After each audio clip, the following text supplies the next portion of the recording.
ആധ്യാത്മിക പാരമ്പര്യത്തിന്റെ വഴിയിലൂടെ മുന്നോട്ട് പോയാൽ ഭാരതം ലോകത്തിന്റെ ഗുരുവാകുമെന്ന് ബിജെപിയുടെ പ്രധാനമന്ത്രി സ്ഥാനാർത്ഥി നരേന്ദ്രമോദി പറഞ്ഞു. അതിനാൽ രാജ്യത്തിന്റെ ഇപ്പോഴത്തെ അവസ്ഥയിൽ നിരാശയില്ല.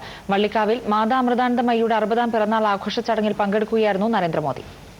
यही 125 करोड़ हिंदुस्तान के हमारे भाई बहन, यही हमारी प्राकृतिक संपदा, यही हमारा सामर्थ्य, इसी के माध्यम से हम विश्व गुरु का स्थान प्राप्त कर सकते हैं. हम सदुर्द की नई ऊंचाइयों को इस भारत माता को ले जा सकते हैं. ബിജെപിയുടെ പ്രധാനമന്ത്രി സ്ഥാനാർത്ഥിയുടെ നയം വ്യക്തം. ആധ്യാത്മിക ചരിത്രത്തിനൊപ്പം പോയാൽ ഭാരതം ലോകത്തിന്റെ ഗുരുവാകുമെന്ന വിവേകാനന്ദന്റെ വാക്കുകൾ തെറ്റില്ലെന്ന് മോദി ഉറപ്പിക്കുന്നു. മാതാ അമൃതാനന്ദമയിയുടെ 60ാം പിറന്നാൾ ആഘോഷമല്ല, ഭാവി ഭാരതത്തിന്റെ തറക്കല്ലിടലാണ് നടന്നതെന്നും മോദി കൂട്ടിച്ചേർത്തു. മലയാളത്തിലായിരുന്നു മോദിയുടെ പ്രസംഗത്തിന്റെ ആദ്യ വാക്യങ്ങൾ.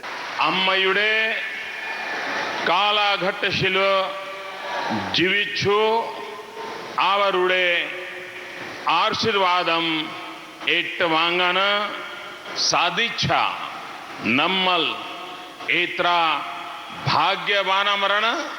ചടങ്ങിൽ അമൃത യൂണിവേഴ്സിറ്റിയുടെ ആത്മീയ പഠന കേന്ദ്രം ഉദ്ഘാടനം ചെയ്തു. 60ാം പിറന്നാൾ ആഘോഷിക്കുന്ന മാതാ അമൃതാനന്ദമയിക്ക് ചടങ്ങിൽ പങ്കെടുത്ത പ്രമുഖർ ഹാരാർപ്പണം നടത്തി. ഏഷ്യാനെറ്റ് ന്യൂസ്, കൊല്ലം.